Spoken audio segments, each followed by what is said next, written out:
good morning, afternoon, or evening, wherever you are. Remember, you have greatness inside of you. Welcome back to another video with the hockey coach, your coach friendship for the Hockey Nation Live Show. Today, we talk about Ken Hughes' performance during his first trade deadline in NHL. Yes, it's not me behind, it's really Ken Hughes. So don't go nowhere. I'm going to everything, what he did, what he traded, what they got, and also a couple information about those players. And at the end of the video, look what is my ranking about Mr. Ken Hughes for the Montreal Canadiens.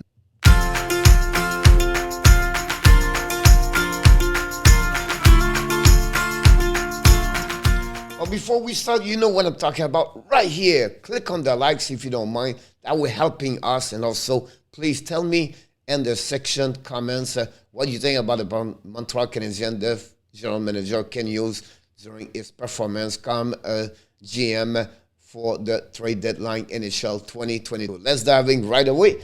And the first thing I'm going to talk about is what they send, what they trade left the Montreal Canadiens for the last couple of days or week.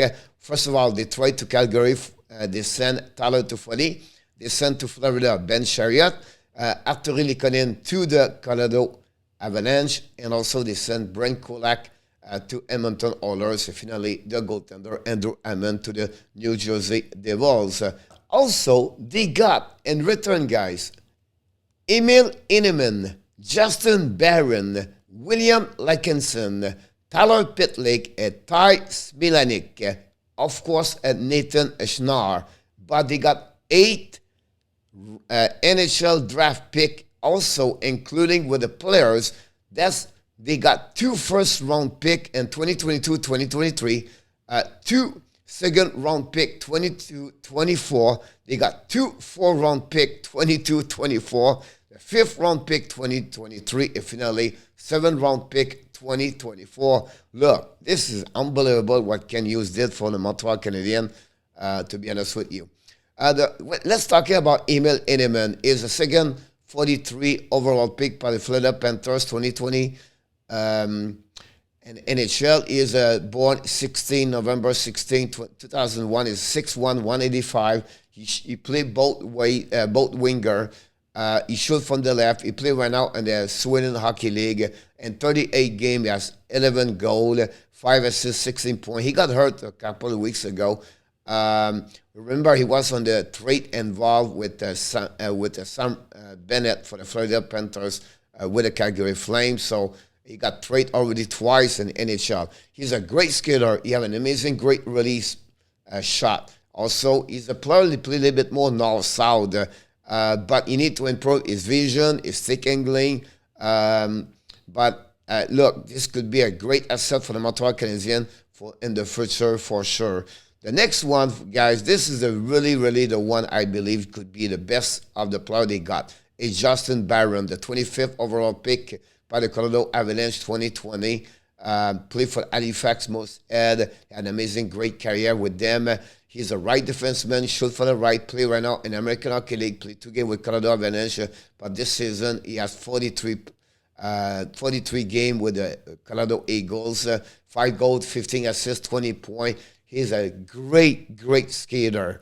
He had a great shot. He hit the target a lot. He can carry on the puck. He has really an offensive mindset. What he needs to improve is more on the defensive side, where he needs to be aware of what's going on around him. He has tendency sometimes lose his men. Also, he needs to be a little bit more physical and find the net and win the battle 50-50. But Montreal, this is a great asset for the Montreal got for the future. The next one is Ty Smilanik. He came from the trade with, again, Ben Chariot. And for the Florida Panthers, he was the 3rd overall pick, 74 overall, 3rd round, I apologize, by the Florida Panthers. 2020, he was born on January 1st, 2022. 2002, 6'1", 135. He's a center, play right now in NCAA on the Quinnipiac team. That's what he is right now. And he has this season played 39 games. He had 13 goals, 9 assists, 22 points. He came for the Colorado Thunderbird AAA. He played also for the team National USA U18. Look, he have an amazing, great power skate. He skate well. He have a great stick angling. He can shoot the puck. He can score.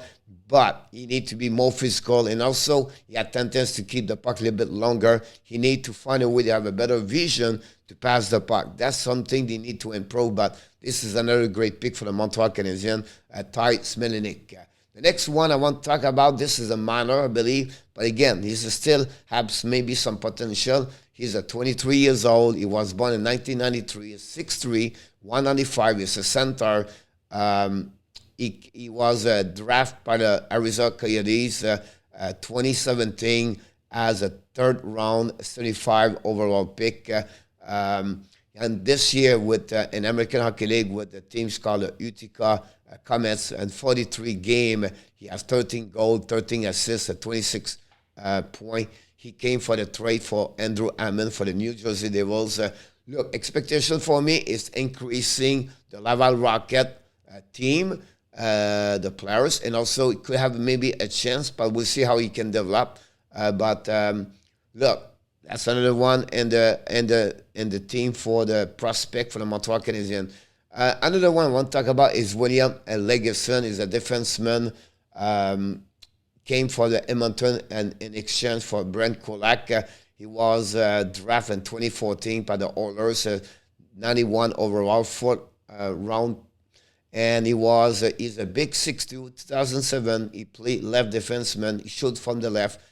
Played this season, 30 games with the Oilers. He has 0 goals, 4 assists, 4 points. He been for the last couple of years up and down. Born in Sweden. Look, you need to, it's not like a big offensive player. He played a bit good on the defensive. He's a good skater. He can find a way to pass the puck, but he needs to be more physical. And that's maybe the reason why he struggled. It's a Sweden, right? And sometimes those kind of players are great talent, great skill, but they need to be the way to be physical. So he's going to be really for me right now for the Laval Rocket.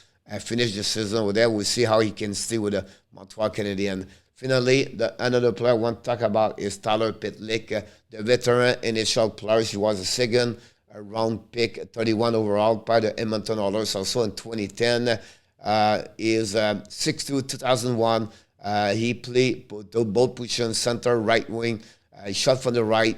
He have he have a career in NHL. Obviously, he did not do anything with the Calgary Flames. 25 game, 0 goal, 2 assists. He struggled. That's the reason he was sent to the Montreal Canadiens, carrying a $1.5 or $8 million on the salary cap. Been with different team. Talk about Flowers. He had a good year with Dallas a couple of years ago. He had 14 goal, 27 points, and 80 game. He played also with Arizona Coyotes. He was drafted by the team expansion by Seattle. And then he was traded for the Calgary Flames. He became the first player for the Seattle Kraken to get traded. So it would be really interesting what happened next for them. For him with the Montreal Canadiens. Did not play any game yet. He was a recovery from an injury. It's time now to give a note for Ken Hughes. Amazing, great performance for the general manager. But look what he did. And for me, that's the most important things, guys, when I evaluate his performance. Look where he checked the box. Add high picks, 8 of them. And this is a part of their process. What they speed up the process. What they want to do with the player they got. So they push to get, maybe not wait 6-7 years to rebuild that team, but maybe shorter. That's what they call it. Speed up the process. All the prospects they got, they are great skater. That's the team they want to reach now. The way and inside of their plan, the speed is really important. They find a way to find a right defenseman where they have a lack of prospect for the Montreal Canadiens. They find a way also to get 1 or 2 players can be with the Laval Rocket, maybe 3. And finally, they drop the salary cap. And that's the biggest thing for me during that day, the last day of the trade deadline. The only thing they did not do, I think, is the trade Weber contract. Are stuck with that one at that moment. Could happen a little bit later. but that's maybe the only thing. I give him on the A for his performance for Ken Hughes as his first time for his trade deadline NHL. So look, this is a great first Ken Hughes. We can see have a plan, his structure is organized. They know what he's doing. And I love the way he did with the Montreal Canadiens. But that's maybe the easy part. When you have some asset like Chariot, Toffoli, Likonen, a lower salary cap, it's easier to trade. It's biggest challenge for me. It's what's coming after the season. The Jeff Petrie contract, the Carey Price situation, what he trade maybe Hoffman to Gallagher, Drouin, what he going to shred the salary cap. That's maybe the biggest challenge for me for the next, plus the 14th draft pick NHL for upcoming. Who they going to draft? What kind of player they going to looking? Everything like that. So it will be very interesting to see the duo Ken Hughes and Jeff Gordon, what they're going to do for the upcoming weeks and months for the Montreal Canadiens. This complete the review of the NHL draft trade deadline for the Montreal Canadiens, first by the general manager Ken Hughes. Before we leave, we want to remind you, please don't forget to subscribe and click on the likes. And finally, tell me what you think about his performance. And of course, you have greatness inside of you. Have an amazing, blessing day, everybody.